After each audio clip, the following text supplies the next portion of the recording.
اهلا بك يا عزيزي الكينج. ده ملخص اول 11 حلقه من مسلسل الدراج المقنع. جمعتهم لك في فيديو واحد بما اننا خلاص مش هنكمل في المسلسل بسبب قله التفاعل عليه، ودلوقتي جاهز تبط فشارك واستعد للقصه.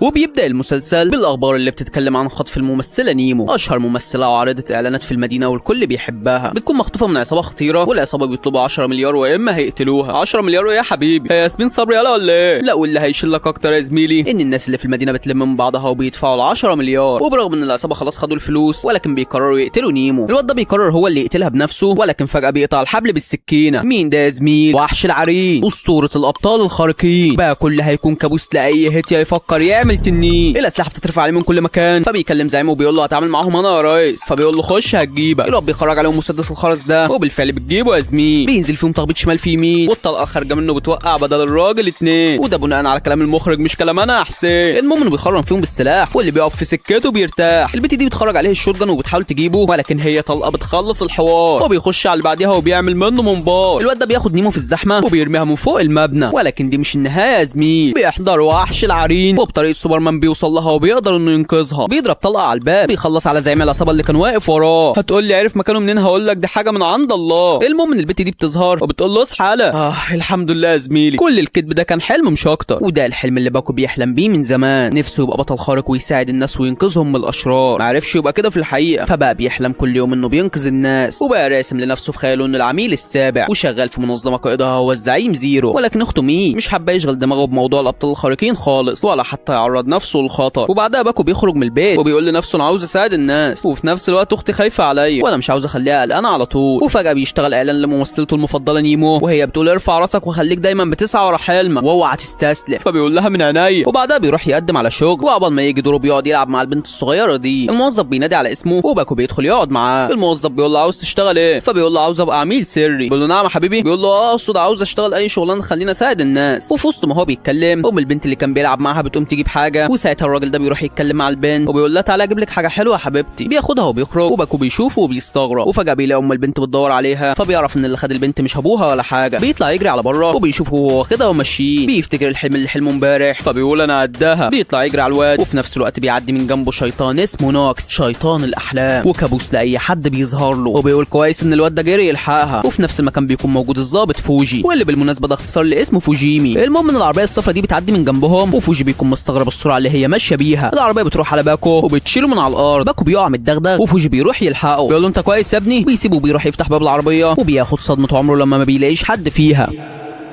وبعد شويه باكو بيتنقل على المستشفى، واخته بتيجي تزوره. بتكون قلقانه عليه وبتقول له يا ابني حرام عليك، كفايه بقى اعمال البطوله اللي انت بتعملها دي، ده انت من صغرك يا ابني عملت حوادث الدنيا، انا هموت واعرف انت عايش ازاي بعد الحوادث دي اصلا. يا ابني انا ماليش غيرك، بطل بقى توجع قلبي. فبقول لها خلاص يا اختي ما تزعليش نفسك، وفي نفس الوقت ريحي دماغك لان هفضل ماشي ورا حلمي برضه. فبتقول له يا ابن الكلب، بتسيبه وبتمشي. وفي الوقت ده بتوصل الضابط ناسكا على المكان اللي العربيه خبطت فيه باكو. بتقابل الضابط فوجي وبتقول له انا اللي هساعدك في القضيه دي. بيقول لها طب اسمعي بقى يا شاطره، القضيه دي مش سهله خالص لان ما كانش في حد في العربيه اصلا. بتقول له ازاي يعني؟ بيقول لها امسك الاوراق دي، في الفتره اللي فاتت حصلت حوادث كتير زي كده، وفي الاخر كانت بتتأيد ضد مجهول، ومش كلها حوادث عربيات، ده فيها اختفاء وخطف وحاجات كتير. بتقول له هو معقول حاجه زي دي تحصل؟ بيقول لها طبعا بتحصل. بتقرا اللي كاتبه في الورق وبيكون مكتوب وحوش الكوابيس بتهاجم الناس في نومها. فوجي بيقول لها ما تستغربيش زي ما بقول لك كده، وحوش الكوابيس. وعلى بالليل بيكون باكو نايم، ولكن في شخص بيدخل الاوضه بتاعته. باكو بيفتح عينه وبينصدم اول ما بيشوف الوحش قدامه. الوحش بيكون عاوز يخلص عليه، وباكو بيفضل يصوت بيحاول انه يهرب منه، ولكن فجاه باكو بيلاقي نفسه في الشارع. الواد ده بيشيله وبيرميه في المكتبه دي، وباكو بيحاول يخرج من المكتبه لكن بيلاقي نفسه في الاوضه بتاعته. بيحاول يخرج من الباب عشان ينادي لاخته، ولكن بيلاقي نفسه راح على مكان تاني. الوحش بيفضل يهاجمه، وباكو بيفضل يجري لحد ما بيلاقي الاوضه دي قدامه. بيجري باقصى سرعته وبيدخل الاوضه دي، وساعتها بينصدم من اللي شايفه قدامه. بيلاقي نيمو مخطوفه وفي نفس المكان اللي هو حلم بيه امبارح. الوحش بيظهر له، وساعتها باكو بيضحك وبيقول بس انا كده فهمت، كل ده حلم، وبما اني في حلمي يبقى كل حاجه هتمشي بمزاجي وتحت سيطرتي. تعالى بقى يا حبيبي عشان اوريك لعب الكبار بيبقى عامل ازاي. بيهجم عليه بس الواد بيكون صحي له وبيرميه بعيد. باكو بينصدم وبيقول مش المفروض الحلم ده بتاعي واعمل فيه اللي انا عاوزه؟ فبيقول له يا غبي انت اللي بتحلم مش انا بس دخلت لك جوه حلمك. بيرفعه من رقبته، وساعتها الواد بيترفع في الحقيقه. الوحش بيهبده على الارض، وباكو بيكون مصدوم بيحاول يستخبى منه، والوحش بيقول له انت طول عمرك كنت بطل في الاحلام وبس، وعمرك ما هتكون بطل في الحقيقه، انت فاشل يالا. باكو بيقع في الحته دي، وساعتها نبض قلبه بيقف في الحقيقه. الدكاتره بتحاول تلحقه، وباكو بيكون جوه عقله عمال بيشوف حاجات بترعبه، وكل اللي بيقابله في الحلم بياكد له انه شخص فاشل ولكنه مش بيستسلم وبيقول للوحش قول اللي انت عاوزه، كلامك مش هيهزني، انا عارف اني في حلم، يعني كده اللي انا عاوزه هو اللي هيتحقق. الواد يا زميلي بيفوق له وشكله هيدخل عليه بتقله، بيقدر يفتح بوابه الخروج وعلى طول بيخرج منها. بيلاقي نفسه في البيت ده وبيظهر له القائد زيرو. باكو بيكون مصدوم وبيقول له منور يا زعيم. زيرو بيطلع له الصندوق ده اللي بيكون فيه جهاز تحول، بيقول له البس الجهاز ده، انت دلوقتي تقدر تحقق حلمك وهتكون بطل. سلام يا وحش. القائد بيمشي وباكو بياخد وضع الاستعداد وبيروح على الوحش، بيلبس الجهاز وساعتها نبض قلبه بيرجع له من تاني. بيقول للوحش انا العميل السابع ومحدش يقدر عليا. بيلف الزرار وبيرفع الشعار. اخينا ده بيفضل يضرب عليه نار وهو ماشي بكل برود ولا كانه ماشي على الريد كاربت. الوحش بيدخل عليه ولكن هي واحده في صدره بتنيمه. اهو حاضر اللي هيردمه. بياخد الوحش وبيروح بيه على المكان ده والوحش بيحاول يعمل معاه اي حاجه ولكنه ما بيعرفش. اما باكو فنازل فيه تخبيط والواد للامانه ما بيرحمش، داخل عليه بكل قوته والواد من الضرب بيموته. بيزهق منه وبيقول له طب تعالى عمته. هي رجل في الثانيه والثالثه بتبعته الرب كريم. السلامه يا اسماعيل. باكو بيتحول وبيلاقي نيمو جايه بتجري عليه ومبسوطه منه. بيفرح جدا ولكن بيلاقيها اختفت، فبيفهم انها ظهرت له في حلمه لانه بيحبها. ومش بس الحلم ده يا زميلي، فاي حلم تاني هتظهر له. المهم انه بيفوق، اخته بتفرح جدا. باكو بيقول لها انا انقذت حد في الحلم بتاعي. بتقول له تاني. بتسيبه وبتخرج والظابط فوجي بيكون مراقبه وبيقول لناسكا مش قلت لك وحوش الكوابيس حقيقيين، ولو مش مصدقاني الايام هتثبت لك. نوكس بيعدي من جنبهم وبيتكلم في المطلق وبيقول انا عارف نقط ضعف البشر فبستناهم يناموا وبدخل لهم من احلامهم. في الوقت ده باكو بيفتح زراير القميص وبيلاقي نفسه لابس الجهاز وساعتها بيتاكد ان كل اللي حصل في الحلم ده كان حقيقي اصلا. فوجي بيكون مراقبه ومش مصدق نفسه وباكو بيقول من هنا ورايح اللي هيجي على السكه هو الجاني على نفسه.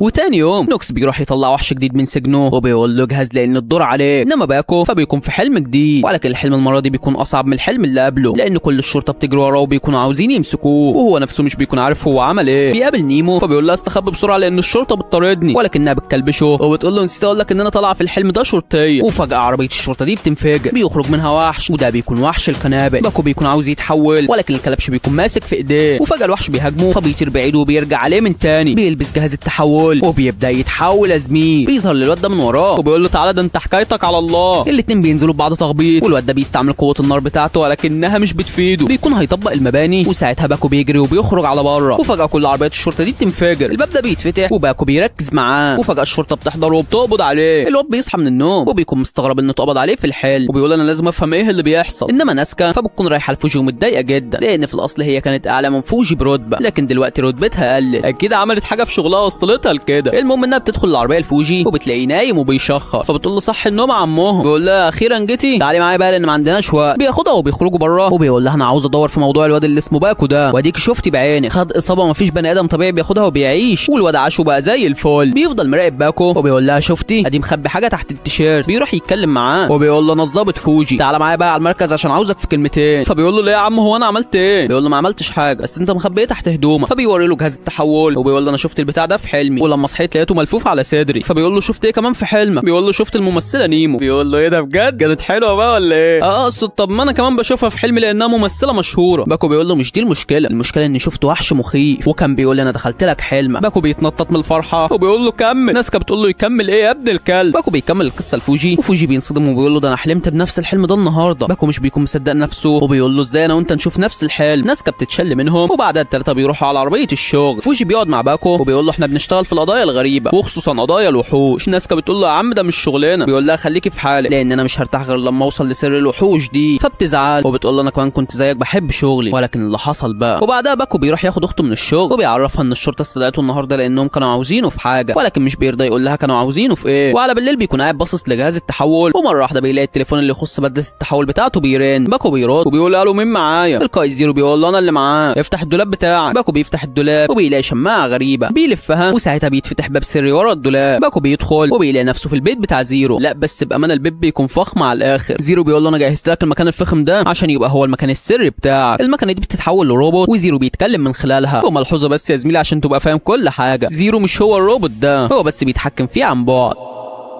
المهم بيبدا يفهمه شغله وبيقول له انت تقدر تدخل حلم اي حد عشان تنقذه من وحوش الكوابيس، ودي القوه اللي تقدر تديك القوه اللي انت عاوزها. صحيح، ولازم لما تدخل حلم اي حد تدمر الوحش اللي فيه، واما الحد اللي انت دخلت حلمه ده مش هيقدر يفوق تاني. فبيقول له قصدك ايه بكلمه حلم اي حد؟ يعني انا اقدر ادخل احلام الناس؟ فبيقول له بالظبط كده. بيقول له معنى كده ان النهارده انا كنت في حلم فوجي مش هو اللي في الحلم بتاعي؟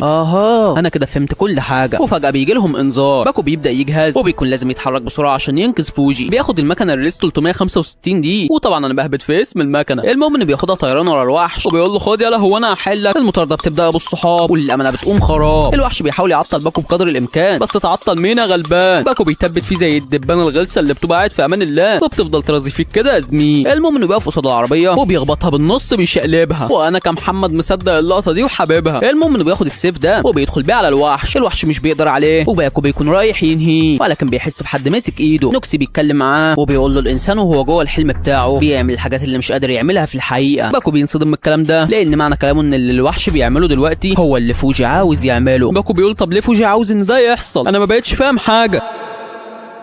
الوحش بيقول له اطلع بره الحلم ده يالا وما توقفش في طريقي. بيقول له مستحيل. بيهجم عليه بس الواد بيطير على المبنى ده وابن المتضايقه بيفجره، وساعتها في بوابتين بيتفتحوا في عقل فوجي، والبوابه الثالثه دي هي الاخيره. لو اتفتحت خلاص الوحش هيسيطر على جسم فوجي. وبعد الانفجار باكو بيصحى من النوم وبيدير الجهاز اللي لابسه قبل ما اخته تشوفه، وبعدها بيشغل الاخبار وبينصدم لما بيعرف ان المبنى اللي انفجر في الحلم انفجر في الواقع برضه والسبب مجهول. باكو بيجري على القائد زيرو وبيقول له الحقنا يا معلم اللي شفته في الحلم حصل. بيقول له مظبوط، وحضرتك ما عرفتش تمنع الوحش من انه يفجر المبنى، فلازم تخلص على الوحش بسرعه بقى قبل ما فوجي يتاذي. ولازم تعرف برضك ان اللي بيحصل في الحلم بيحصل في الحقيقه. ودلوقتي عاوزك تدور على بوابه القلب، ودي بيكون فيها 3 بوابات، ولو ال3 اتفتحوا بتبقى كارثه. يلا يا معلم اتحرك. في الوقت ده فوجي بيروح لمكتب القائد بتاعه وبيقول له امرني يا فندم كنت عاوزني في ايه؟ فبيقول له انا قررت اقفل قسم الحوادث الغامضه اللي انت فيه. بيقول له لا طبعا يا فندم القسم ده مهم جدا. بيقول له مهم ليه؟ من ساعه ما القسم ده اتفتح واحنا ما شفناش منه اي فايده. الكلام انتهى يا حضره الضابط. بيقول له يا فندم صدقني وحوش الكوابيس حقيقيين. بيقول له خد امضي على الاجازه دي وروح ريح لك كام يوم وشيل موضوع الوحوش دي من دماغك خالص، ولما ترجع من الاجازه هنبقى نشوف لك اي قسم تاني تشتغل فيه. فوجي بيخرج وهو متعصب وبيكون شايف ان كل المجهود اللي عمله عشان يثبت ان وحوش الكوابيس حقيقيه راح. وبعد شويه باكو بيوصل على قسم الشرطه وبيقول للظابط ده انا عاوز ادخل قسم الحوادث الغامضه. فبيقول له لا ما هو القسم ده اتقفل خلاص. باكو بينصدم وبيقول له طب اوصل للظابط فوجي ازاي؟ بيقول له للاسف هو مش موجود دلوقتي ولا ينفع اديك رقمه. وساعتها باكو بيرجع على بيته جاري وعلى طول على السرير بينام، واول ما بيصحى بيلاقي نفسه في مكان الانفجار. بيشوف فوجي قدامه فبيقول له استنى. فوجي بيقول له انت مطلوب القبض عليه. بيقول له سيبك من الكلام ده وقول لي البوابه بتاعت قلبك موجوده فين انت يا فوجي، وبعدين انت ليه عاوز تدمر مبنى الشرطه؟ فبيقول له مالكش دعوه انت. بيرميه في السجن وبيمشي. ونيمو بتقول لباكو اهدى يا حبيبي وقسم الحوادث الغامضه هيحل مشكلتك. بيقول لها هو القسم ده لسه موجود مش المفروض يتقفل؟ بتقول له لا طبعا ده قسم مهم وما ينفعش نقفله. باكو بيركز وبيفتكر ان الاحلام هي انعكاس للواقع. بيعرف مكان بوابه القلب فبيقول لنيمو ارجوك افتحي لي لان لازم اروح انقذ فوجي. بتحس انه صادق فعشان كده بتفتح له الباب. باكو بيتنكر في لبس ظابط وبياخدها جري على العربيه بتاعت فوجي. بيلاقي مسلسلها من جوه وورا السلسله موجوده بوابه القلب. بيعدي السلسله وبيبص على اللي موجود ورا الباب الثالث وساعتها بينصدم. بياخدها جري على فوجي وبيلاقيه واقف قدام مبنى الشرطه ومبلم. فبيقول له فوق يا فوجي انت ليه عاوز تدمر مبنى الشرطه؟ كل ده عشان يستقلوا بيك وعاوزين يضيعوا مجهودك وانت يا عم الوحش اطلع لي. الوحش بيكون جوه المبنى وابن الهرمه بيفجر المبنى بالكامل، وللاسف اللي هو عمله في الحلم بيحصل في الحقيقه يا زميل. البوابه الثالثه بتتفتح وكده خلاص الوحش عمل اللي فوجي عاوزه. فوجي بيقوم وبيدخل جوه الوحش بيتسيطر عليه بالكامل، وبكده الوحش اتحرر وطلع ارض الواقع. بينشر فيروس كبير في السماء والكل بيكون مصدوم ومحدش فاهم حاجه. نوكس بيقول جه وقت عالم الاحلام بينشر الفيروسات دي وبيخليها تسيطر على الناس. في الوقت ده باكو بيفوق وزيرو بيجي له وبيقول له قوم يا وحش لان حصلت تطورات كتير، انت لازم تقتل الوحش قبل ما يدمر عالمنا الحقيقي. وبالفعل باكو بيروح على الوحش وبيقول له فوجي فين؟ بيقول له قصدك فوجي ده الراجل كان مديره جاي عليه بالجامد ورفضه من القسم اللي كان بيحبه، لا كمان قفل القسم. ولما الواد كان بينام كان بيحلم بالحاجات اللي نفسه يعملها، وانا بقى جن المصباح اللي حقق له احلامه.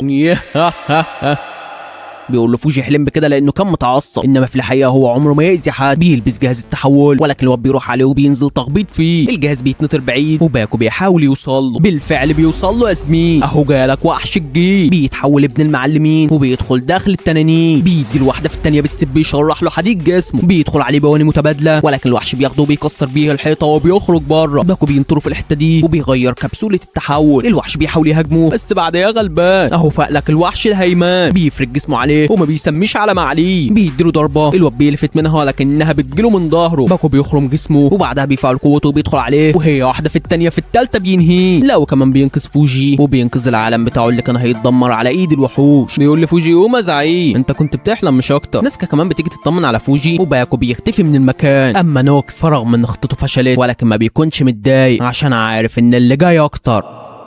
وتاني يوم باكو بيبدأ مهمة جديدة بعنوان احمي العروسة من هجوم الوحش. بيروح على الكنيسة اللي العروسة هتتجوز فيها وهو بنفسه اللي بيجوزها عشان يبقى قريب منها ويحميها، ولكن نوكس بيحضر في المكان وبيجهز وحش جديد. في الوقت ده باكو بيكون واقف مع نيمو وبيتكلموا وفجأة بيسمعوا صوت سويت من اهل العروسة والعريس. باكو بيجري عليهم وبيلاقي الواد ده وصل المكان ورافع عليهم مطوة وبيقول لهم انا عاوز العروسة هاخدها معايا وهمشي من غير ما اذي حد. باكو بيستخدم قوته والواد بيروح يهجم عليه ولكن مش بالسرعة دي يا عمته. بيرفعوا بالمطوة يا كدبك يا اخي. المهم انه بيتعامل معاه وبيقول له الحلم ده بتاعك يلا. طب انت ليه عاوز انا لساني بيتقل كده ليه؟ بيصحى من النوم وبيقول هو النهار بقى بيطلع بسرعه كده ليه؟ بيدخل لزيرو اللي بيقول له الوحش ظهر لك ولا لسه؟ فبيقول له الوحش لسه ما ظهرش بس انا عرفت مين صاحب الحلم، شكل كده الواد ده تبع العروسه. بيقول له يبقى اكيد الواد ده اتصاب بعدوى الكوابيس. فبيقول له قصدك ايه؟ بيقول له لما وحش القنابل خرج للعالم الواقعي ساعتها انتشرت ظاهره بنسميها عدوى الكوابيس واصابت ناس كتير والناس دي كلها تحلم بوحوش الكوابيس. باكو بيزعل جدا لانه لو كان قتل وحش القنابل من بدري ما كانش كل ده حصل. زيرو بيقول له انسى اللي فات وابدا صلح اللي عملته وامسك يا اسلحه جديده هتفيدك والكبسولات دي هتفيدك برضك وهتديك قدرات جديده. انما فوجي وناسكا فمديرهم بيستدعيهم وبيقول لهم احنا ما نعرفش مبنى الشرطه اتفجر ازاي فعشان كده هنعتبرها قضيه غامضه وهنحولها للقسم بتاعكم. ناسكا بتقول له هو مش القسم ده توقف برضه؟ فبيقول لها معاكي حق فعشان كده هتشتغلوا بشكل غير رسمي لحد ما تجيبوا لي دليل ان في حاجه اسمها وحوش الكوابيس. فوجي بيفرح جدا وفي الوقت ده باكو واخته بيكونوا عمالين يجروا وبيلعبوا رياضه. بيقفوا يرتاحوا شويه وباكو بيشوف الست الكبيره دي وهي مش قادره تطلع على السلم. بيلاحظ انها تعبانه وبيكون رايح يساعدها ولكن اخته بتشوف جذع الشجره ده وهو هيقع عليه فبتقول له اقف عندك يالا. الجذع مش بيقع عليه واخته بتقول له مش قلت لك انت ما ينفعش تبقى بطل؟ باكو بيقوم وفجاه بيشوف الشاب اللي شافه في حلمه وهو بيساعد الست ولكن بيلاحظ ان الشاب باين عليه محترم جدا وبيساعد الناس. باكو بيستغرب لانه لما شافه في الحلم افتكره مجرم. بيفضل ماشي ورا الواد وبيروح وراه على المطعم ده بيلاقيه قاعد مع صاحبه اللي بيقول له سمعت ان بنت الوزير هتتجوز؟ خلاص بقى يا عم ما تزعلش نفسك انا عارف انك بتحبها ولكن هي مش من نصيبه وبعدين يا جربوه واحده زي دي هتبص لك انت ازاي ومش معنى انك ساكن جنبها فلا هيوافقوا عليك يعني انا مش قصدي احبطك يا اسطى. وبعدها باكو بيرجع لزيرو وبيقول له انا جمعت معلومات عن الواد ده اسمه ايباي ودرس معاها وهي صغيره لا وكمان ساكن معاها في نفس الشارع بيحبها من زمان ولكن ما قدرش يعترف لها بحبه. بيقول له الله ينور عليك يا وحش ده انت جمعت كل المعلومات عن الواد وعن العروسه روح نام بقى بطل وانقذ العروسه قبل ما تتخطف لانها لو اتخطفت هتبقى كارثه. وبالفعل باكو بينام وبيبدا يحلم. بيقابل نيمو وبيقول لها العروسه فين فبتقول له بتجهز عشان الفرح. باكو بيروح يراقب العروسه عشان يحميها وبيقول لنيمو لو الوحش جه عايزك تخرجي كل الناس من الكنيسه. بتقول له خلصانه. بيخرج يسيب مستشعر الخطر ده بره وفي نفس الوقت الواد ده بيوصل وبعد شويه مراسم الزفاف بتبدا وكل حاجه بتكون 100 فل و10 ولكن بيظهر الوحش ده. مستشعر الخطر بيلقطه وباكو بيعرف ان الوحش داخل عليهم وبالفعل الوحش بيدخل عليهم ونيمو بتقول للناس اخرجوا بره بسرعه. الوحش بيهاجمهم قبل ما يخرجوا ولكن باكو بيقف قدامه. الوحش بيقول له ابعد عن طريقي انا جاي اخد العروسه وامشي ومش همشي من غيرها. فبيقول له اصلا انت مش هتمشي من هنا عايش اصلا. بيبدا يتحول وبيكون مشحون بيدخل عليه بليفل مرتفع من الاكشن يسمى بالمجنون. الواد يا اسطى بيديله ما بيحلوش خبطه يمين على خبطه شمال والاتنين بامانه ما بيتفاهموش يا خال. الواد ده بيهاجمه بالريش وفي العالم الواقعي الريش بيظهر في الكنيسه. فوجي بيعرف ان وحش الكوابيس موجود وبيقول لناسكا مش هيوصلنا للوحش ده غير باكو. اما في ارض الاحلام فبيكون الاسد باكو مخلص الكلام بس الوحش بيرجع يهاجمه بالغربان من تاني بيطيروا على فوق وبيتشقلبوا بالشكل ده. العروسه بتقع من الشباك وبكده اول باب اتفتح. باكو بيطير عليها وبيجهز الاجنحه بتاعته ويا ترى هيقدر ينقذها ولا لا. بيعملها وبينقذها يا زميل ولكن بيحضر وحش الغربان وبيهجم عليه هجوم تقيل. باكو مش بيتهز وبيدخل عليه والاتنين بينزلوا ببعض تخبيط. في الوقت ده العريس بيخرج يدور على عروسته وباكو بيبص على تحته وبيلاحظ ان الواد ايباي واقف في مكانه والعريس واقف في مكانه والعروسه الوحيده اللي مش موجوده. بيستغرب والوحش بيقول له انسى انك تمنعني من تحقيق الحلم ده وساعتها باكو بينصدم لانه اكتشف ان ده حلم العروسه مش حلم ايباي. طب السؤال هنا ليه العروسه مش عاوزه الفرح بتاعها يتم؟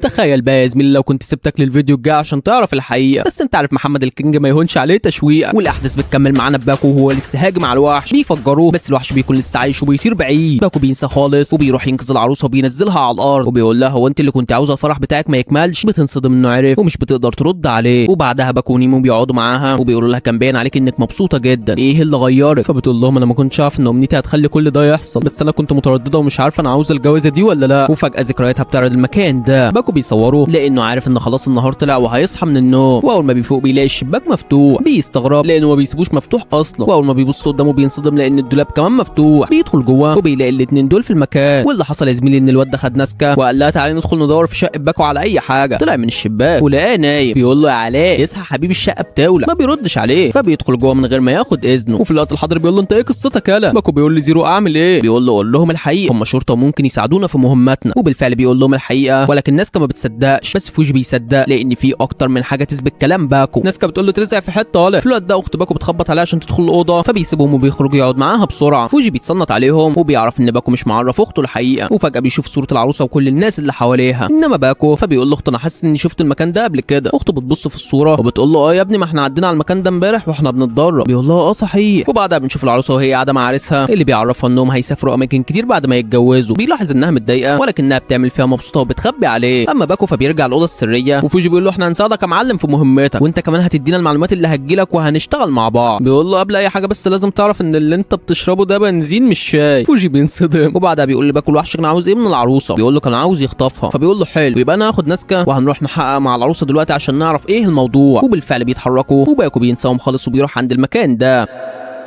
وهناك بيتفاجئ لما بيلاقي العروسه واقفه قدام نفس الشجره وعشان يفتح معاها كلام. بيقول لها الشجره دي عمرها ازيد من 100 سنه. بتقول له مش عارفه ليه حاسه اني شفتك قبل كده. بيقول لها مش مهم، انا بس عاوز اعرف انت ليكي ذكريات عند الشجره دي ولا لا. بتقول له عندي ذكرى حزينه ومش قادره انساها، والذكرى دي كانت صعبه جدا وسابت جوايا جرح. بتسيبه وبتمشي وباكو بيرجع الاوضه السريه وبيلاقي الاثنين دول مستنيينه. وناسكا بتقول لابو العروسه وابو العريس شركاء في الشغل. وبالنسبه للعروسه فعملت حادثه وهي صغيره وقعت من فوق الشجره دي، واللي انقذها هو شاب اسمه ايباي. باكو بينصدم لما بيشوف الشجره وبيفهم ان لما ايباي انقذها هما الاثنين حبوا بعض، ولكن ما حدش فيهم اعترف للتاني بحبه. فوجي بيقول لهم يبقى كده البنت مش عاوزه تتجوز عريسها، هي عاوزه تتجوز ايباي، ولكن وافقت على الجوازه بس عشان ترضى ابوها. والليله يا بطل لازم تخلص الموضوع في حلمك. باكو بيفتكر لما زيرو قال له ثق في نفسك، وبالفعل بياخد شحنه محترمه وبيدخل الحلم. بيلاقي نيمو قدامه وبتعرفه انه خلاص الفرح تم على خير، ودلوقتي العروسه والعريس مسافرين عشان يقضوا شهر العسل. بيقول لها يبقى انا لازم اروح على بوابه القلب عشان اعرف ايه اللي الوحش هيعمله تاني. وبالفعل بيروح عند بوابه القلب اللي بتكون موجوده عند الشجره اياها. بيدخل جوه وبيبص على الباب التالت وبيشوف جواه المطار، فبيطلع يجري بسرعه لانه كده عارف ان الوحش هيوقع الطياره لان العروسه بتخاف من المرتفعات اصلا، وده من بعد ما وقعت من فوق الشجره زمان. في الوقت ده العروسه بتكون راكبه الطياره وخايفه والطياره بتتحرك. عمنا ده بيكون واخدها جري وراها، وفي نفس الوقت الوحش بيبعت الغربان على الطياره بيفجر الاجنحه. وفي الوقت الحاضر العروسه بتكون مرعوبه.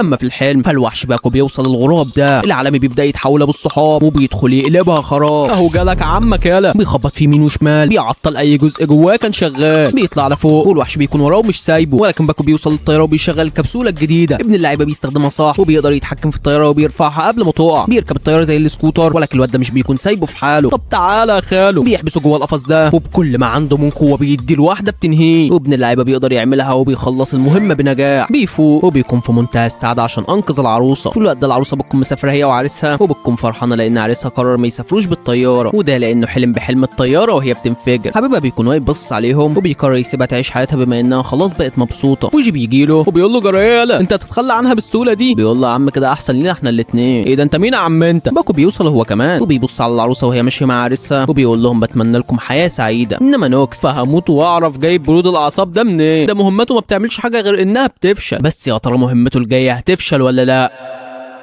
وتاني يوم بتبدا المهمه الجديده بعنوان خرج المساجين من السجن. باكو بيصحى وهو في السجن ومش بيكون فاهم هو ليه اتسجن اصلا. الراجل ده بيقول لنيمي هو انت تعرفي الواد ده؟ فبتقول له اه بطلع معاه في الاحلام دايما. باكو بيقول له انت مين اخ؟ فبيقول له انا ابوها. باكو بينصدم لانه اول مره يشوف ابوها وامها. طبعا بيستعرض عضلاته قدامهم وبيظهر شكل الوحش المخيف. بيفتح الباب ده وبيخرجهم، وللامانه الواد هباب بزياده. المهم انهم بيمشوا من الطريق ده وفجاه بيلاقوا الفخاخ اشتغلت حواليهم من كل مكان، وساعتها بيستخدم قوته الولد الفنان بيعدي من كل الحواجز ولا كانه محمد الكينج يا جدعان. بيكون واقف بره وبيقول يا ترى هتكتشف اسرار المتاهه دي يا عم باكو ولا لا؟ ادينا هنشوف. انما باكو فبيكمل ماشي مع الجماعه دول وبرضه بيلاحظ الفخاخ في كل مكان، ولكن قلنا لكم ده الفتى الفنان. بيعدي بيهم وعم كحكح بيقول له النبي خلينا نرتاح شويه، وبالفعل بيقعدوا يرتاحوا. وباكو بيقول لنيمو انا حاسس ان الحلم ده لا يخصك ولا يخص حد تبعي. بتقول له مظبوط، اصل الاثنين دول مش ابويا وامي. بيقول لها نعم يا اختي، امال ليه قلتي انهم ابوكي وامك؟ بتقول له انا كنت فاكره ان في الحلم ده هطلع بنتهم. بيقول لها معنى كده ان الحلم يخص واحد من الاثنين دول؟ بياخد لهم صوره. وفي الوقت ده بيصحى من النوم لهم، وبرضه بيلاقي الشباك مفتوح. بيعرف ان فوجي وناسكا وصلوا، فبيدخل الاوضه وبيقول لهم صباح الزفت يا جلابين المصايب، في ايه جديد؟ بيقولوا له بص كده. باكو بينصدم وبيقول لهم ده شبه الرمز اللي شفته في الحلم، وبرضه شفت الاتنين دول. فوجي بيقول له عاش عليه، ما تقلقش احنا هنعرف مين الاتنين دول. باكو بيسيبهم وبيروح يجيب اسلحه جديده، وفوجي بيقول له في مصيبه يا اسطى، الاتنين اللي في الصوره دول مش مسجلين، وبكده هنلاقيهم بصعوبه. بيقول لهم ما تقلقوش انا عارف حد هيوصلنا ليهم. بيروح يوري الصوره لاخته، فبتقول له انا عارفه الراجل ده مدير اعمال نيمو. بيقول لها طب ازاي اوصل له؟ بتقول له طبعا مش هقول لك. بيقول لها انت يا بنت. وبعدها بيروحوا الاعلان زباله بيتصور في الشارع، وزباله دي اقصد بيها ان التمثيل اداء وحش يا زميل، مش اقصد بيها حاجه تانية يعني. المهم ان مدير اعمال نيمو بيوصل وبيقول الناس دي محتاجه واحد فنان يعلمهم التمثيل. اخت باكو بتسلم عليه، وباكو بيروح له وبيقول له انا من اكبر معجبينك. فبيقول له تلاقيك بتحبني بس عشان شغال مع نيمو. وساعتها باكو بيستغرب ان الراجل ما شبهش عليه، وبيقول في باله ممكن يبقى الحلم ما كانش بتاع الراجل ده اصلا، لانه لو كان بتاعه كان هيشبه عليا انه شافني قبل كده. في الوقت ده اخت باكو بتقول للراجل اكيد نيمو اتشهرت بسبب دعمك ليها. فبيقول لها لا مش ده السبب الاساسي. وبنرجع فلاش باك من 8 سنين وتحديدا في دار الايتام ده، وبنشوف الراجل بعد ما اتبرع على دار الايتام، وقبل ما يمشي شاف نيمو، ومن اول نظره اكتشف موهبتها الجباره في التمثيل، وبالفعل خدها وكبرها وخلاها اشهر نجمه في المدينه.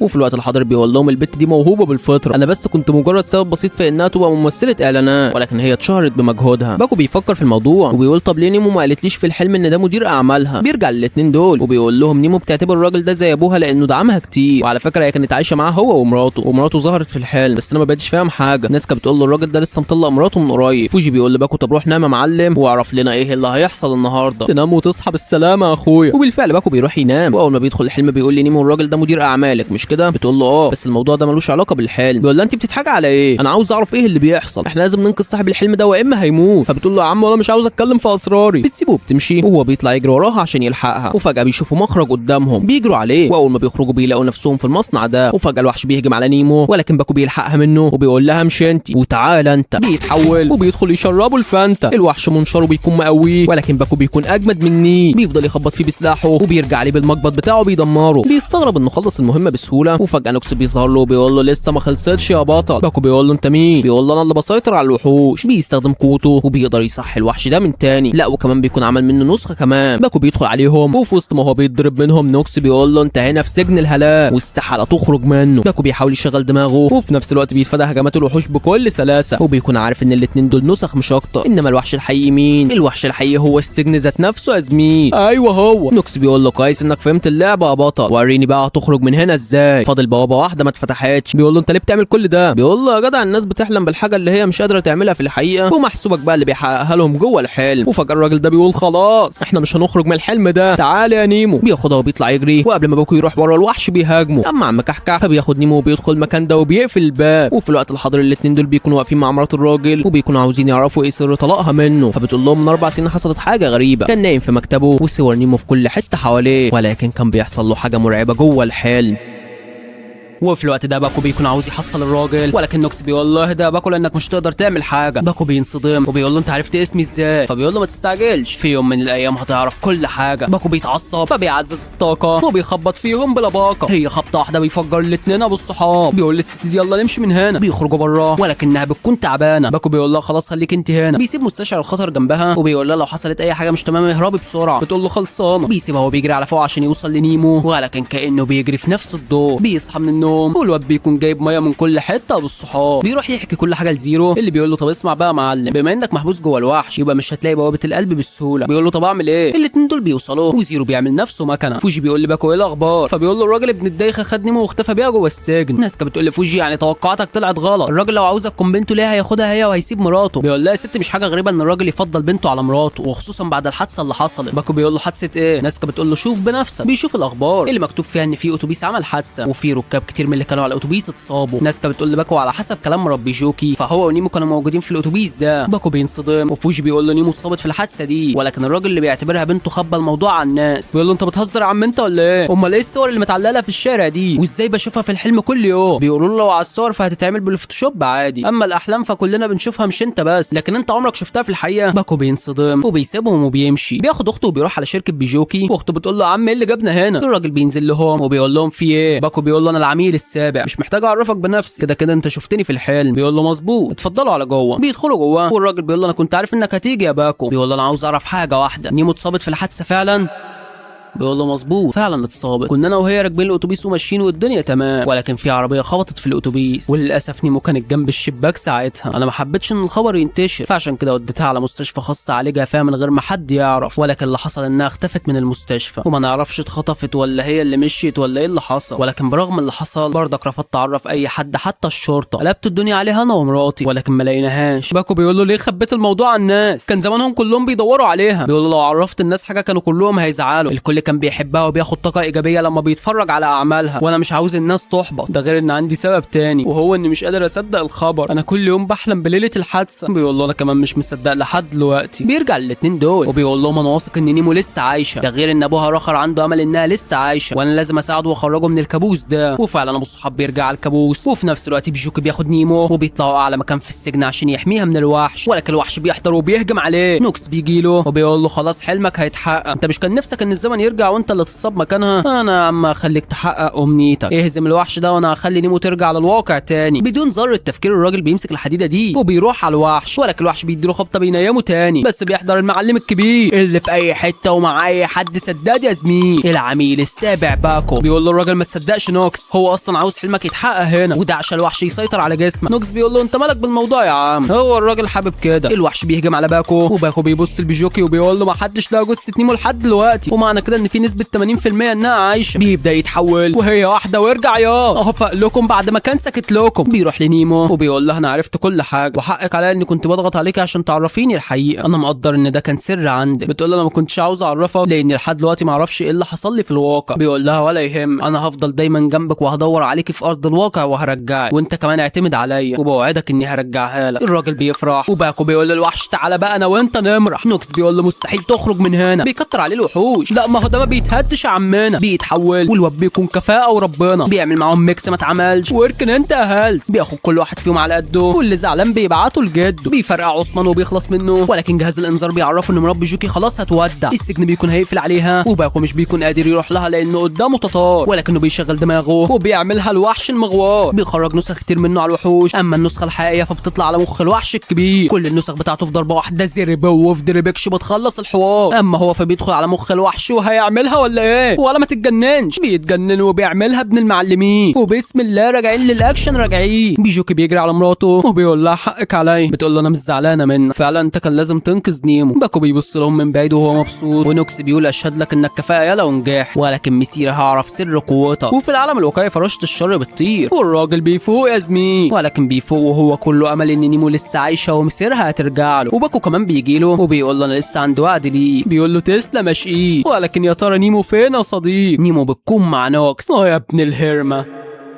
وتاني يوم بتبدا المهمه الجديده للمعلم باكو، مهمته في المطعم الاسيوي، بيكون شغال في تقطيع الخضار، والواد بيعمل ميكس مش هقول لك ابو الصحاب انه حوار، ولكن الشيف الكبير بيكون عامل شغل نار. المساعد بتاعه بيكون شغال في عمل الخلطه السريه بتاعه المطعم، وبيقول له اتفضل يا زعيم. الشيف بيدوقها وبيقول له طعمها مش كويس، بيقول له انا مشيت على الخطوات اللي انت قلت لي عليها، ازاي يعني طعمها مش كويس؟ الظاهر ان انت اللي ما بقتش تميز الطعم. الراجل بيحط عليها شويه زيت زيتون، والعلم انا بهبل هعرف منين انا هو حط ايه؟ المهم انه بيظبطها وبيقول له تعالى دوق يا حمار. بيروح يدوق وبيتفاجئ ان الطعم جامد يا زو. الشيف بيقول له لو ما اتعلمتش يبقى تسيب الشغل وتمشي. الواد بيتعصب، وفي الوقت ده نيمو بتجيب لهم الخضار، وباكو بيقول لها صباح الفل. الشيف بيقول له مفيش فل، ارجع لشغلك يالا. وفي الوقت ده حسين بيتعب جدا وبيقع على الارض، باكو بيجري عليه وبيقول له انت كويس يا حسين فوق ياض. اول بوابه من بوابات الوحش بتتفتح وهي مرض حسين، والبوابه الثانيه فيها صاحبه حسنين. نيمو بتيجي لباكو وبتقول له ماله الواد ده، فبيقول لها اتصاب بالسلاح الحيوي. بتقول له يعني ايه؟ كل اللي في المطعم بيمشوا وباكو بيقعد يحقق في الموضوع، وبيقول لها السلاح الحيوي ده هو عباره عن سم بيقضي على الانسان. بتقول له طب انا عاوز اساعدك زي ما انت كمان بتساعدني. بيقول لها خالص تعالي معايا. بيروح على الاوضه السريه بتاعته وبيعرفها على زيرو، بيحكي لها كل اللي حصل، وبيقول لها احنا عاوزين نعرف ازاي الوحش بيسممهم. نيمو بتكون سايباهم وبتلعب في الكبسولات وبتمسك الكبسوله دي. في الوقت ده باكو بيقول لزيرو انا اتوقع ان الحلم ده بتاع الشيف سانو. في الوقت ده تليفونه بيرن في الحقيقه، وباكو بيفوق بيرد على فوجي اللي بيقول له عندنا قضيه جديده. وبعد شويه الاثنين دول بيقولوا وبيعرفوا ان القضيه تخص المطعم الاسيوي والشخص اللي تعب فيه، وبيقولوا له في رئيس جاي لنا زياره، وهو ورئيس بلدنا هياكلوا في المطعم ده، ومصيبه بقى لو الرئيس اللي جاي لنا زياره اتسمم، دي ممكن تقوم حرب بين الدولتين. ناسكا بتقول لفوجي يا عم احنا ما معناش اي حاجه تدل ان في سم في المطعم. بيقول لها تعالي معايا بس ومالكيش دعوه. بيمشوا من المكان وزيرو بيحضر وبيدي الباكو السلاحين دول وبيقول له هتحتاجهم في مهمتك الجايه، هتقدر تحلل بالجهاز ده اي حاجه قدامك. صحيح صاحب الحلم فايق دلوقتي، فبلاش تنام لان الحلم لسه ما بداش، ولكن خد اختك وروحوا المطعم الاسيوي كلوا فيه، انا حجزت لكم على حسابي. يلا يا عم روح فك عن نفسك. بيقول له خلصانه. في الوقت ده فوجي بيروح للرئيس وبيقول له بلاش تاكلوا في المطعم الاسيوي، هتتسمموا لو كلتوا فيه. ولكن رئيس فوجي بيقول له سيبك منه يا زعيم، ده ما عندوش دليل على اللي بيقوله. فوجي بيمشي وهو متعصب. وفي الوقت ده باكو بياخد اخته وبيروح على المطعم الاسيوي وبيشوف صور كل اللي اشتغلوا هنا واخرهم سانو وفريقه. باكو بيشغل الجهاز الجديد وبيحلل بيه اي حاجه في المكان. الشيف بينزل له نفس الطبق اللي هينزل للرؤساء وباكو بيحلل الطبق بتاعه وبيلاقي فيه السم. بينصدم وبيعرف ان حسين اتسمم من خلال الاكل. بيقول له اخته ما تاكليش ويلا نمشي. بيكلم فوجي وبيحكي له اللي حصل وفوجي بيقول له طب انت وصلت لحاجه؟ بيقول له قدرت اوصل للوحش. فوجي بيفرح وناسكا بتكون شايفاه وبتقول له رئيسها هو ليه فوجي متمسك بموضوع القضايا الغامضه. بيقول لها قبل ما انت تشتغلي معانا كنت بعت له واحد اسمه كينسي اوداكا، الاثنين كانوا شغالين مع بعض شغل من نار، وفي يوم لقينا الاستقاله بتاعت اوداكا على مكتبه والواد اختفى من ساعتها. كلنا خدنا الموضوع عادي، ولكن فوجي لحد دلوقتي متاكد ان اختفاء الواد ده مش عادي خالص. فوجي بيصعب على ناسكا وبتقرر تفهمه اكتر. اما باكو فبيكون في الحلم وبيقابل نيمو. بيقول لها يا بنت اللي جاب كبسوله التحول دي هنا. بتقول له زيرو اداهالي، دي كبسوله المعالج. بيقول لها حلوه خليها معاك هتنفعنا.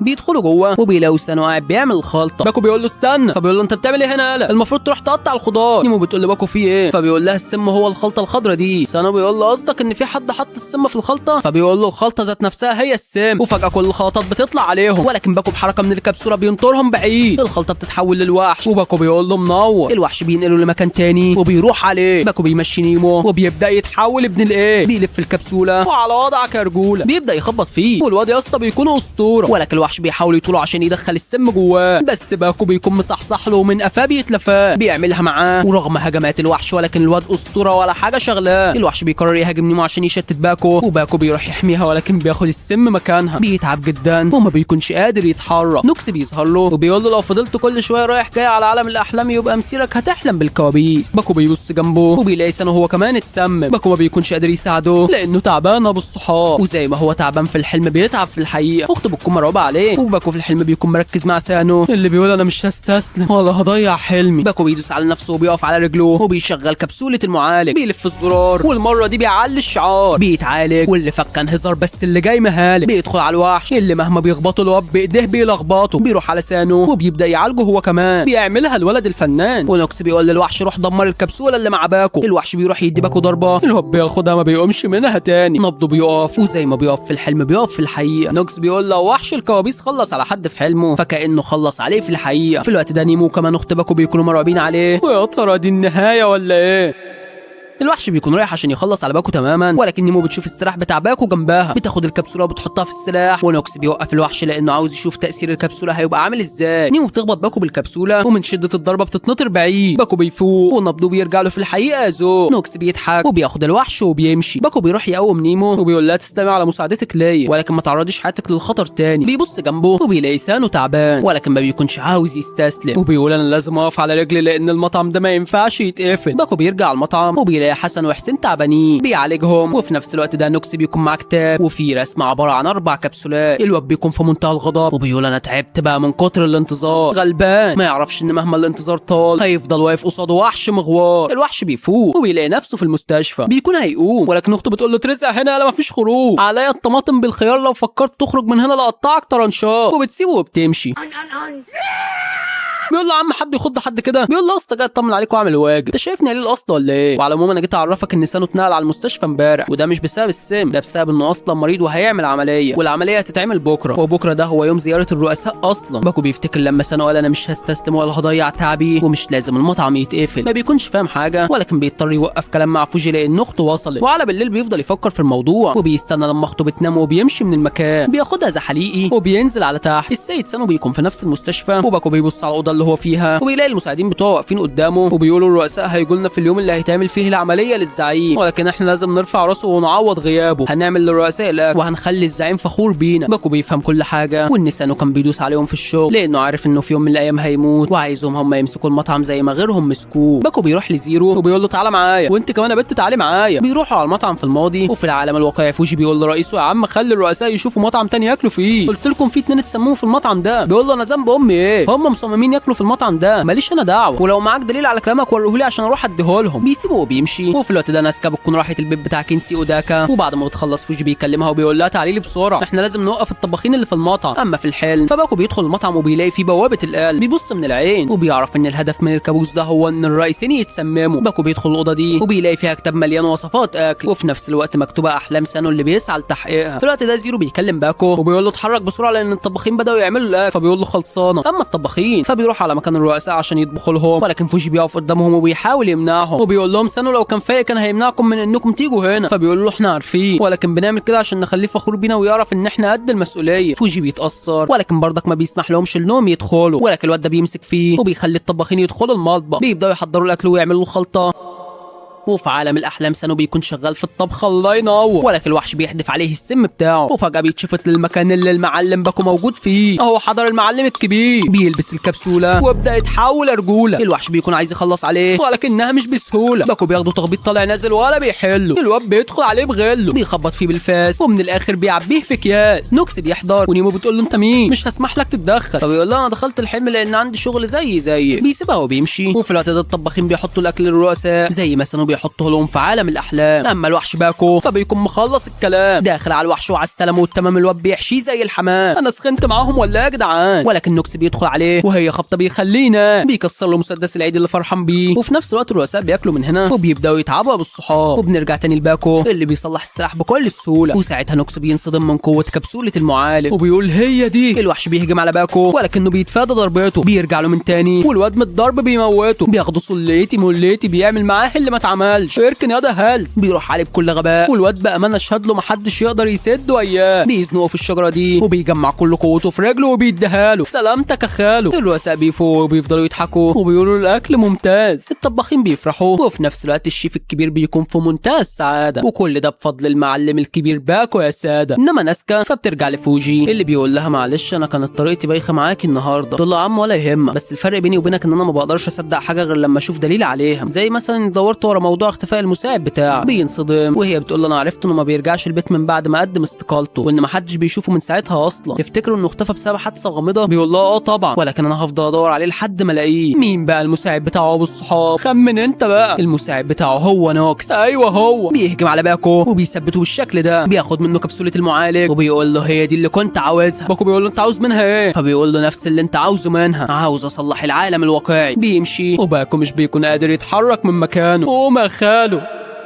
وتاني يوم بيظهر معانا الوحش اللي اي هيت يحاول يوقعه قبل كده وما فلحش. باكو بيبدا المهمه الجديده وبيروح على بيت اتارو اتسومي وبيقول انا بحلم النهارده اني خدام. بس وماله، هنشوف ايه نظام الحلم ده. بيدخل لصاحب البيت وبيقول له انا الخدام الجديد واسمي الخدام السابع. لا بس ايه اللوحه الجميله دي؟ هو انت عايش هنا لوحدك؟ بيقول له اه انا بحب اعيش لوحدي مع اللوحات اللي بحبها. ابدا بقى نظف البيت. وبعد شويه زيرو بيبعت لباكو رساله وبيقول له احمي السر القومي. ايه هو السر القومي ده والصحاب؟ اكيد يعني مش رقم البطاقه الشخصيه. المهم ان باكو بيلاقي نيمو في المكان وبيكون الراجل اشتراها لانه فاكرها تحفه فنيه، وفجاه بيلاقوا الراجل بيصوت. بيروحوا عليه وبيلاقوا بيصوت لان اللوحه بتاعته اتسرقت، وبيقول مصيبه لو الحرامي كشف السر. باكو مش بيفهم حاجه ولكن بيبدا يحقق في الموضوع على طول. بيدور في كل حته في المكان لحد ما بيشوف اثار للحرامي. بيمشي ورا الاثار وبيعرف ان الحرامي خرج بره البيت. برضه بيروح ورا الاثار وفجاه بيظهر له الشرير المخيف الشرس العنيف نوكس. باكو بيقول له رجع كبسوله المعالج يالا. فبيقول له انت مش محتاجها بس انا محتاجها. باكو بيقول له انت عاوز ايه؟ نيمو بتقول له الواد ده بيقدر يدخل عالم الاحلام زي كده، هو اللي قال الكلام ده المره اللي فاتت. باكو بيقول له انت ليه خدت اللوحه من بيت الراجل؟ فبيظهر له من الناحيه الثانيه وبيدي له واحده في صدره بيفوقه من الحلم. وبعد شويه فوجي وناسكا بيجوا له وبيعرفوه ان في لوحه اتسرقت من المتحف بشكل غريب، وبعدها بشويه اتسرقت لوحه ثانيه واللوحتين اترسموا على ايد فنانين معروفين ولكن اترسموا زمان. بيقول لهم في لوحه منهم انا شفتها في الحلم واللوحه اتسرقت برضه. ناسكا بتقول لهم ده طلع في لوحه ثالثه يا جدعان، والثلاث لوح كانوا مختفيين من زمان ولسه ظاهرين من قريب. باكو بيعرفهم كل تفاصيل الحلم وناسكا بتقول له الشرطه لقت ماده عامله زي العفن كده في اماكن السرقه. بيقول لها ونفس الحاجه انا شفتها في الحلم، ده غير ان في حاجه اسمها السر القومي واحنا محتاجين نحميه. ناسكا بتقول له يا ابني الاحلام استحاله تتحقق اصلا. بيقول لها ناسي انفجار مركز الشرطه ولا ايه؟ انا لازم اوقف الوحش باي طريقه. الاثنين دول بيسيبوه وبيمشوا وزيرو بيجي له وبيقول له بص يا معلم لازم تعرف ان مهمتك مش في الاحلام وبس، انت هتعمل حاجه في الحقيقه برضه. خد يا وحش. وبالفعل بياخد الجهاز وبيروح للراجل ده على انه مندوب من جمعيه اللوحات. وفي نفس الوقت الاثنين دول بيروحوا متحف تاني من اللي اتسرق منه اللوحه وبيسالوا على سعر اللوحه دي واذا كانت غاليه ولا لا. الراجل بيقول لهم اللوحه دي في حد اتبرع لنا بيها، والحد ده اسمه كينسي اوداكا. الاتنين بينصدموا، ونفس الكلام اللي بيتقال لهم بيتقال لباكو. باكو بيقول للراجل هو ده الشخص اللي اتبرع باللوحه؟ فبيقول له لا، ده شخص مجنون جه هنا وكان عاوز ياخد اللوحه، بس انا رفضت اديها له او حتى بيعها. باكو بيكلم فوجي وبيقول له اتسومي كان هيموت على اللوحه، ولما ما عرفش يشتريها حلم انها معاه. بيقول له خلصانه، انا والناس هنروح نتكلم معاه. باكو بيقفل مع فوجي وبيقول طب ايه موضوع السر ده؟ بيروح ياخد كبسوله جديده وبيلاقي فيها طاقه الديره، بياخد كبسوله ثانيه وبيلاقيها بتصغر الحجم وبتكبره. بيقول لزيرو هو ليه كل كبسوله ليها لون معين؟ فبيقول له هم 4 كبسولات، الاحمر قوه الجسم، والازرق بتاع فنون القتال، والاخضر هو المعالج وقوه الاراده، والبنفسجي ده بتاع الحاجات العجيبه. باكو بيلف البقره دي ولكن ما بينزلوش حاجه. زيرو بيقول له يا ابني بلاش طمع، ما انت معاك كل الكبسولات، ده غير ان كل صندوق فيه كبسوله واحده بس. فبيقول له الصراحه كبسوله المعالج اتسرقت مني وانا ما اعرفش مين اللي سرقها. بيقول له مسيرنا هنعرف. باكو بيخرج بره واخته اول ما بتشوفه بتنصدم وبتقول له انت كنت بتعمل ايه يالا في الدولاب؟ عديني خلينا اشوف. بيقول لا ما فيش، انا بس كنت مستخبي في الدولاب عشان اخد. تقول له ماشي يا عم. بتخرج من هنا والاتنين دول بيوصلوا من هنا وبيقولوا له احنا لقينا معلومات مهمه جدا، لقينا حساب يخص اتسومي وكان بيتواصل بيه مع حد غريب، ولما دورنا ورا الحساب الغريب ده اكتشفنا انه يخص كينسي اوداكا، وده كان شغال في قسم التحقيقات معانا ولكن اختفى من فتره. فوجي بيقول لباكو احنا هنروح نستجوب اتسومي دلوقتي. فبيقول له لا يا معلم، الراجل هينام دلوقتي اصلا وانا لازم ادخل الحلم بتاعه، خليها بكره. بيقول له طب خد الورق ده. الاتنين بيمشوا وباكو بيفتح الورق واول ما بيشوف صوره اوداكا بينصدم، لان زي ما قلت لك اوداكا هو نفسه نوكس ابو الصحاب. باكو بيروح ينام وبيدخل الحلم. بيقول لنيمو انا عرفت معلومات مهمه، تعالي معايا بقى. الاتنين بيركبوا زيرو وبيتحركوا، وفي الوقت ده الوحش بيكون سارق ال3 لوحات وبيبدا يبوظهم. ال3 بوابات بتوع القلب بيتفتحوا واللوحات بتبدا تندمج في بعضها. نوكس بيقول للوحش تسلم يا زو، لا صح وفوق اهو جالك الوحش محروق. بيقول له عندك يا ليفا. بيلبس الجهاز وبيلف الكبسوله لفه امتياز، بيتحول وبيدخل على الوحش بيحطه على الوضع الهزاز، بينزل فيه تخبيط يمين في شمال والواد للامانه مش شايفه يا خان. نوكس بيكون رايح على زيرو ولكن نيمو بتقف قدامه، الواد بيكون هيضربها ببلازما ولكن في ظهرها اللي حاميها يا بيصد الضربه، ونوكس بيتفاجئ من قوه الكبسوله الجديده. لا فوق ده احنا عندنا مهارات كتير اخينا. بيرجع تاني على الوحش بكل غباء والواد بيعمل معاه ميكس جبار يا ولدان، ولكن نوكس بيحضر وبيدافع عن الوحش. باكو بيقول له انت عاوز تكشف السر القومي مش كده يا اوداكا؟ بيقول له اوداكا ده انا نسيته من زمان وما بقاش في حاجه تربطني بالاسم ده، انا دلوقتي نوكس، وعلى فكره انا شغال عميل سري زيك ولكن مهمتنا مختلفه. باكو بينصدم ولكن ما فيش وقت للصدمه، بيدخل على الوحش وبيخبط فيه بلا رحمه، وفجاه الجو بيليل وساعه بيج بن بترن. باكو بيعرف ان الحلم خلص، وده لان صاحب الحلم فاق ليه؟ لان الاتنين دول راحوا يصحوه وبيقول له انت كنت بتتواصل مع كينسي اوداكا مش كده؟ بيقول لهم لا كينسي ولا دينسي، قولوا المعلومات اللي عندكم وانا هقول المعلومات اللي عندي. فوجي بيقول له اوداكا كان شغال معايا ولكن اختفى من فتره طويله، هات اللي عندك بقى. بيقول له طب اسمع، اللوحات اللي اتسرقت دي كانت تخص رسامين مشهورين، اللوحات اختفت من 3 سنين ولسه ظاهره من قريب، مش غريبه برضك انها تظهر في الوقت ده. فوجي بيقول له ايوه بس احنا ما جبناش سيره ال3 لوحات، عرفني بقى انت مخبي ايه؟ بيقول له مش هعرفك حاجه الا لما انت كمان تعرفني ايه اللي انت عاوزه. فوجي بيتعصب عليه والناس كانت بتسيبهم وبتخرج تحكي لباكو اللي حصل. باكو بيقول لها حبك لامكم يعني تصحوا الراجل وانا بحارب الوحش. بتقول له ممكن اسالك سؤال، هو انت بالفعل بتدخل عالم الاحلام؟ بيقول لها اكيد. بتقول له طب تعرف تدخل عالم الاحلام وتشوف اتسومي بيفكر في ايه؟ بيقول لها اكيد برضه. بيروح يحكي لزيرو اللي حصل وبيقول له اللي اتبرع ب3 لوحات للمتاحف هو نفسه المساعد بتاع فوجي اللي اختفى من فتره طويله، وهو نفسه الشرير نوكس اللي بيظهر في الاحلام وخد مني كبسوله المعالج، ده غير ان الوحش بوظ ال3 لوحات في الحلم. بيقول له انت مهاراتك اتطورت جدا، والخبر الحلو ان الوحش لسه ما طلعش ارض الواقع، فانت قدامك فرصه انك تهزمه في الحلم. بيقول له طب ايه السر اللي في اللوحات دي؟ بيقول له ما ينفعش اقول لك لانك ساعتها هتواجه خطر كبير، يلا بقى روح على الشغل يا زميل. وبالفعل بيروح على بيت اتسومي في الحقيقه وبيلاقي فوجي مشربه عصير تفاح كتير عشان يتكلم. المهم ان باكو بيقول له يا عم سيب الراجل ينام عشان ادخل الحلم بتاعه. اتسومي بينصدم وباكو بيقول له ايوه انا اللي كنت الخدام بتاعك في الحلم، ولكن معلش بقى الوحش بوظ اللوحات بتاعتك. الراجل بيزعل جدا وبيقول لهم انا عشت عمري كله بحاول ارسم اللوحات وكل ما افشل ابدا من جديد، رسمت لوحات كتير ولكن ما حدش اشتراها عشان كده سبت الرسم خالص واشتغلت مزور. بينصدموا واتسومي بيقول لهم بعد ما وقفت شغل بكام يوم جالي شاب اسمه اوداكا واشترى من عندي لوح، افتكرتها عجبته ولكنه كان واخدها عشان يتبرع بيها. هو عرض عليا عرض وهو اني ازور ال3 لوحات، يعني اعمل لوح مزيفه وكانها اصليه بالظبط. انا وافقت والصراحه خدت مبلغ محترم. وفي وسط ما هما بيتكلموا بيكون زيرو واقف لوحده وبيقول انا لازم ارجعه لانه لو اتكشف هينتهي. وعلى بالليل الاتنين دول بيكونوا لسه قاعدين ولكن اتسومي بينام وفجاه باكو بينصدم، وده لان جسم الراجل بدا يتعفن، ودي الطريقه اللي الوحش بيهاجم بيها اخصامه، والراجل بيكون بيتعذب في الحلم ما بيعرفوش يفوقوه. وباكو بيقول لهم انا لازم اخلص على الوحش. بيروح جري على الاوضه بتاعته واخته بتسمع صوته فبتجيله وبتقول له انت كويس يلا؟ بيقول لها انا تمام بس تفتكري لو رحت مهمه عشان انقذ حد هل هقدر انقذه؟ بتقول له انا عارفاك ما بتسمعليش مهما حاولت اوقفك عن اللي في دماغك، ولكن عارفه برضك انك هتقدر تنقذه. الواد بياخد طاقه ايجابيه وعلى طول بينام. اخته بتبص على الدولاب اللي باكو بيكون كاتب عليه ما حدش يفتح الدولاب بعد اذنكم. اخته بتكون هتفتح الدولاب ولكن في اخر لحظه بترجع عن قرارها. اما باكو فبيدخل عالم الاحلام. الاتنين دول بيقولوا لو هتتسرق التاني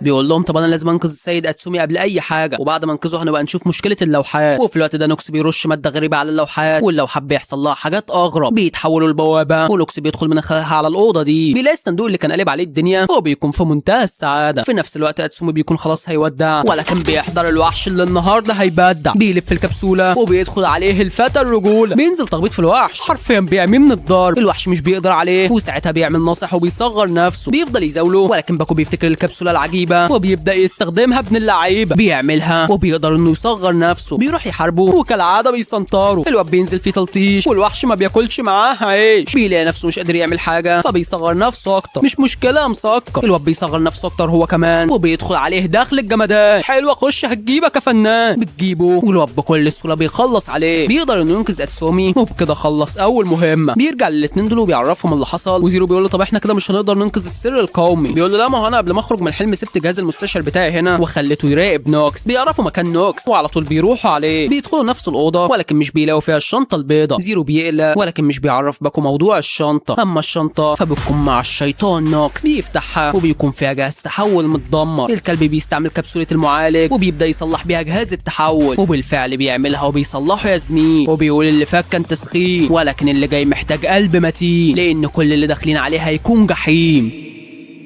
وهنا بتنتهي الحلقه ال11 من المسلسل اسماعيل. وللعلم بالصحاب المسلسل ده انا مش بلخصه غير عشانك وبس. بتفضلوا تطلبوه مني وفي الاخر مش بيجيب تفاعل. والله ابو الصحاب مشاهدات على الفاضي، بس انا حاسسك هتعملها وهتوجب في التفاعل المره دي. وللعلم برضك انا بحضر لك قنبله نوويه ودي بعيدا عن كوزميك فيوري خالص. وبس كده. اتمنى يا زميلي تكون استمتعت معايا وتنزل في الكومنتات تقول لي تلخيصك حكايه وتشترك في القناه وتفعل زر الجرس عشان يجيلك اشعار باي فيديو ينزل هنا. وخش على قناتي اللي في الوصف هتلاقي عليها شغل فاخر وده وعد يا عمنا. والى اللقاء مع كل جديد. سلام.